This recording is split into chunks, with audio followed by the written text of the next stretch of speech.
मैं अभी खड़ी हूँ पुरी में जगन्नाथ मंदिर के कॉरिडोर में। मेरे पीछे आप कॉरिडोर देख सकते हैं, भक्तों की भीड़ देख सकते हैं, श्रद्धालु काफ़ी आए हुए हैं और मैं भी यहाँ पर दर्शन के लिए आई हुई हूँ और मंदिर के बिल्कुल सामने खड़ी हूँ। हम मंदिर के बिल्कुल प्रवेश द्वार पे हैं और ये द्वार का नाम है सिंह द्वार।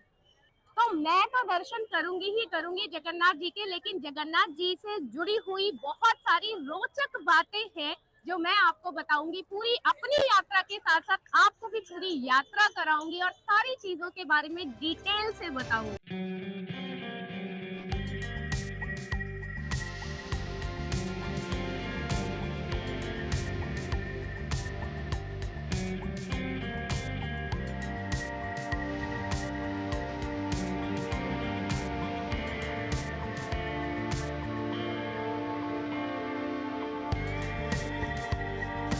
तो श्री जगन्नाथ जी भारत की आध्यात्मिक और सांस्कृतिक विरासत का बहुत ही अनमोल हिस्सा है। ये हम सबको ही पता है। अगर मैं यूं कहूं कि वे न केवल भगवान विष्णु का अवतार माने जाते हैं, बल्कि उड़ीसा की भूमि पर उनकी विशेष जो पूजा है वो विश्व भर में प्रसिद्ध है।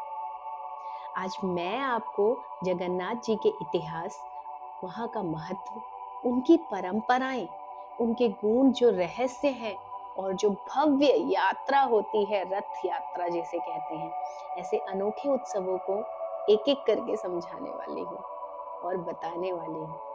तो अगर आपको वीडियो पसंद आए तो वीडियो को लाइक कर दीजिएगा, चैनल को सब्सक्राइब नहीं किया है तो सब्सक्राइब कर दीजिएगा और कमेंट करना ना भूलें, जय श्री जगन्नाथ लिखना ना भूलें। तो दोस्तों, पहले बात कर लेते हैं कि ये मंदिर कहाँ पर स्थित है। जगन्नाथ जी का मंदिर भारत के उड़ीसा राज्य के पुरी शहर में है, जो बंगाल की खाड़ी के तट पर बसा हुआ एक प्रमुख तीर्थ स्थल है और हिंदुओं के 4 धामों में से एक माना जाता है। और ये मंदिर भगवान जगन्नाथ यानी भगवान कृष्ण, उनके बड़े भाई बलभद्र और बहन सुभद्रा को समर्पित है। तो चलिए अब बात करते हैं कि श्री जगन्नाथ जी की उत्पत्ति और इतिहास क्या है। श्री जगन्नाथ जी की पूजा का इतिहास वैदिक काल तक जाता है। कुछ पुराण बताते हैं कि नील माधव नामक देवता की पूजा से इस परंपरा की शुरुआत हुई थी। राजा इंद्रद्युम्न ने स्वप्न में ईश्वर का संकेत पाकर उनके लिए बहुत ही भव्य मंदिर बनवाया और इतिहासकार मानते हैं कि यह परंपरा स्थानीय जनजातीय संस्कृति और वैदिक परंपरा का अनूठा संगम है। पुरी में स्थित जगन्नाथ मंदिर 12वीं शताब्दी में गंगा वंश के राजा अनंत वर्मन चोटगंग देव ने बनवाया था। ये मंदिर बहुत ही विशाल और भव्य वास्तुकला का बहुत ही अद्भुत उदाहरण है। मंदिर की चारों दिशाओं में 4 द्वार हैं और इसे शंख आकृति वाली भूमि पर बनाया गया है। चलिए मैं आपको इन मूर्तियों की विशेषता बताती हूँ।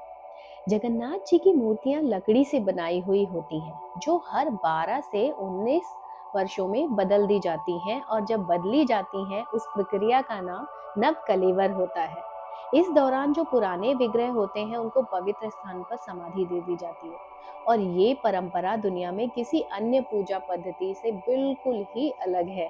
थोड़ा सा नव कलेवर के बारे में जान लेते हैं। नव कलेवर एक रहस्यमयी और पवित्र परंपरा है जिसमें भगवान जगन्नाथ की मूर्तियों का नवीनीकरण किया जाता है और ये परंपरा जो है वो भगवान विष्णु के पुनर्जन्म और शाश्वत उपस्थिति का प्रतीक माना गया है। इसमें ब्रह्म पदार्थ नामक जो श्री कृष्ण का हृदय है उसके अंश को पुरानी मूर्ति से निकालकर नई मूर्ति में स्थापित किया जाता है। जी हाँ, ऐसा माना जाता है कि श्री कृष्ण का हृदय आज भी धड़कते हुए रूप में इन मूर्तियों के अंदर रखा जाता है और जब नव कलेवर किया जाता है तो उसे ब्रह्म पदार्थ कहा जाता है और उस ब्रह्म पदार्थ को पुरानी मूर्ति से निकालकर नई मूर्ति में रखा जाता है, जिसके दौरान पूरी रात बिजली बंद कर दी जाती है और जो ये कार्य करते हैं उनकी आंखों पर पट्टी बांधकर गुप्त रूप से यह कार्य किया जाता है, क्योंकि ये श्री कृष्ण के धड़कते हृदय का स्थानांतरण माना जाता है। दोस्तों, पुरी के रथ यात्रा को कौन नहीं जानता। इसके महत्व के बारे में अगर बात करें तो पुरी की जो रथ यात्रा है वो विश्व की सबसे प्रसिद्ध धार्मिक यात्राओं में मानी जाती है। साल में ऐसा मानते हैं कि साल में एक बार भगवान अपने भाई बहन के साथ अपनी मौसी के घर, जो कि गुंडीचा मंदिर वहीं पुरी में ही थोड़ी दूरी पर है, वहां पर जाते हैं। 3 विशाल रथ, ताल ध्वज, दर्प दलन और नंदी घोष में देवताओं को खींचने के लिए लाखों भक्त उमड़ पड़ते हैं। और सबसे बड़ी बात कि इस दिन हर जाति, हर धर्म और हर वर्ग का व्यक्ति भगवान का रथ खींच सकता है। हर वर्ष तीनों रथ नए बनाए जाते हैं। इसके निर्माण में पारंपरिक विधि, विशेष तरीके की लकड़ी और जो इनके भी शास्त्रीय मापदंड हैं, उन सभी का पालन किया जाता है। मैं आपको बता दूं कि जो नंदी घोष रथ है, उसकी जो ऊंचाई होती है वो 45 फीट है और इसमें 16 चक्के, 16 पहिए लगे होते हैं। बलभद्र जी के रथ में 14 पहिए लगे होते हैं। सुभद्रा जी के रथ में 12 पहिए लगे होते हैं। तो दोस्तों, अब बात कर लेते हैं यहाँ के महाप्रसाद की जो परंपरा है उसकी। जगन्नाथ मंदिर का महाप्रसाद दुनिया के सबसे बड़े मंदिर भोजन व्यवस्थाओं में से एक है। अन्नचूला में रोज हजारों लोगों के लिए भोजन बनता है और सबसे विशेष बात यह है कि यह भोजन मिट्टी के बर्तनों में एक के ऊपर एक कई मिट्टी के पात्र रखकर बनाया जाता है। और सबसे बड़ी बात यह है कि जो सबसे ऊपर का पात्र होता है उसका खाना सबसे पहले पकता है ना ये चमत्कार। और दूसरी चीज मैं यहाँ के महाप्रसाद के बारे में बता दूं कि दोस्तों, जो भी भक्त जगन्नाथ जी आते हैं ना, ऐसा मानते हैं कि हर एक व्यक्ति जो जगन्नाथ जी के दर्शन के लिए आ रहा है, उसकी एक डोर जगन्नाथ जी के हाथ में से बंधी होती है।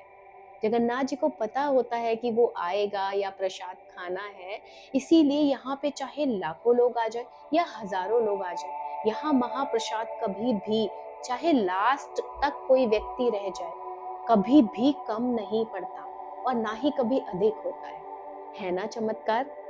अब जगन्नाथ जी मंदिर का जो चौंकाने वाला रहस्य है उसकी बात कर लेते हैं। जी हाँ, मैं बात कर रही हूँ मंदिर की ध्वजा का।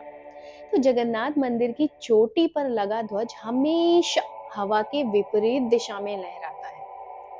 और ये बात जब आप वहां जाएंगे ना, आप आसपास के मंदिरों में देखेंगे और उस शिखर को देखेंगे तो आपको अपने आप ही दिखेगा कि हाँ, ये सच है, मैंने भी देखा अपनी आंखों से। वैज्ञानिकों ने इस पर कई अध्ययन किए, लेकिन इसका रहस्य आज भी पूरी तरीके से स्पष्ट नहीं है। ये ध्वज हर दिन एक पुजारी द्वारा 45 मंजिल से भी अधिक ऊंचाई पर चढ़कर बदला जाता है और ऐसा माना जाता है कि अगर किसी भी दिन वो ध्वज नहीं बदला गया तो मंदिर अपने आप ही 18 सालों के लिए बंद हो जाएगा। और तो और मंदिर के शिखर के ऊपर कोई भी पक्षी कभी उड़ता हुआ नहीं दिखता। ये तथ्य भक्तों और वैज्ञानिकों दोनों के लिए आश्चर्य का विषय है।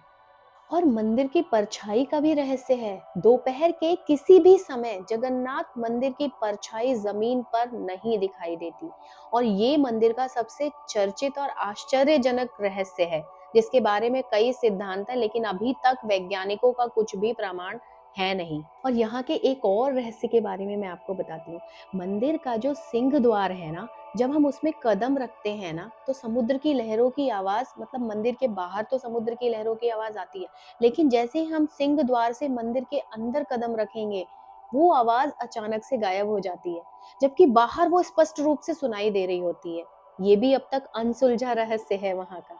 दोस्तों, जगन्नाथ जी को सबके भगवान कहा जाता है। जगन्नाथ यानी जगत के नाथ। आदिवासी संस्कृति हो, ब्राह्मण परंपरा हो या सामान्य जन, हर कोई जगन्नाथ जी को अपने तरीके से पूजता है। उनकी मूर्तियों का लोक स्वरूप यह संदेश देता है कि भगवान हर रूप में सबके निकट है। जगन्नाथ जी की रथ यात्रा का सीधा प्रसारण दुनिया के कई देशों में होता है। दुनिया भर में कई जगन्नाथ मंदिर बने हैं, जैसे लंदन, अमेरिका, सिडनी, मॉरिशस आदि, और जिस दिन वो रथ यात्रा होती है वहां पे भी की जाती है। तो दोस्तों, अपने एक्सपीरियंसेस के बेसिस पे मैं आपको ये बताती हूँ कि वहाँ पे बेस्ट टाइम क्या है दर्शन करने का। आप किस समय जाएं तो अच्छे से दर्शन हो जाएं, और भी बहुत सारी चीज़ें हैं वहाँ पे और क्या क्या दर्शन कर सकते हैं। तो दोस्तों, सबसे पहले आप जब भी जगन्नाथपुरी जा रहे हैं और दर्शन करने हैं, तो उसके लिए आपको बहुत ज़्यादा जल्दबाजी मचाने की ज़रूरत नहीं है। आपके सबसे जो अच्छा समय है दर्शन का, वो है सनसेट से आप जब भी सनसेट हो रहा हो गर्मी, क्योंकि सनसेट का टाइम थोड़ा अलग अलग होता है। सनसेट क्यों बोल रही हूँ इसके लिए भी आप आगे सुनिएगा, वीडियो को पूरा देखिएगा तो आपको पता चलेगा कि मैं सनसेट ही क्यों बोल रही हूँ। तो सनसेट गर्मी में अलग टाइम होता है, ठंड में थोड़ा अलग होता है, तो आप सनसेट का टाइम अकॉर्डिंगली देख लीजिए कि किस समय होता है। उससे 2 ढाई 3 घंटे पहले आप मंदिर पहुंच जाइए। ये टाइम बेस्ट टाइम इसलिए भी है दोस्तों क्योंकि इस समय बहुत कम रश होता है। दोपहर के समय कम रश होता है, आप जाएंगे आराम से दर्शन हो जाएंगे। और हाँ, सबसे बड़ी बात कि जगन्नाथ जी के दर्शन करने के बाद आप वहाँ पे महालक्ष्मी जी का मंदिर है साथ में, बिल्कुल वहाँ पे दर्शन करें। और पीछे ही थोड़ा सा पीछे जाके विमला देवी शक्ति पीठ है वो वहाँ पे, और वहाँ का दर्शन करना ना भूलें। जब आप ये सारे दर्शन कर लेंगे, इसमें लगभग 2.5 3 घंटे का समय तो लग ही जाएगा।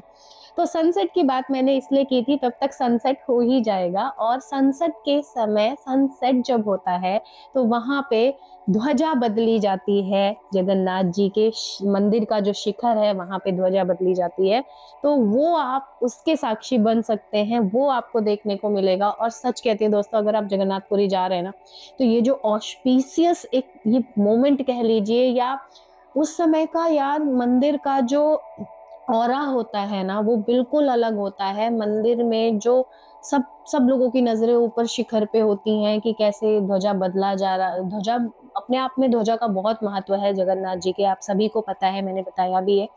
तो वो चीजों को देखना बहुत अद्भुत नजारा होता है वो। तो मैं तो ये कहूंगी कि अगर आप वहां जा रहे हैं तो उसे बिल्कुल मिस मत करिएगा। और ये तभी हो सकता है जब आप अपना टाइम ये शेड्यूल इस तरीके से करेंगे। तो इसीलिए मैंने सनसेट का टाइम बोला था, क्योंकि ये सनसेट के टाइम पे ही किया जाता है।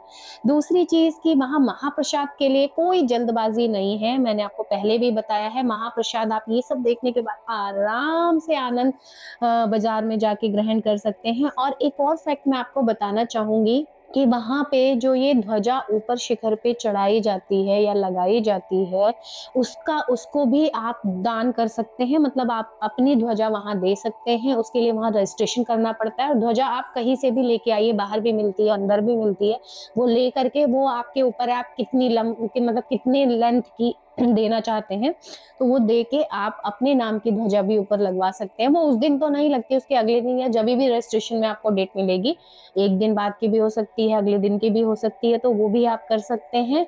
तो बहुत कुछ है वहां करने के लिए, बस टाइम शेड्यूल करिएगा।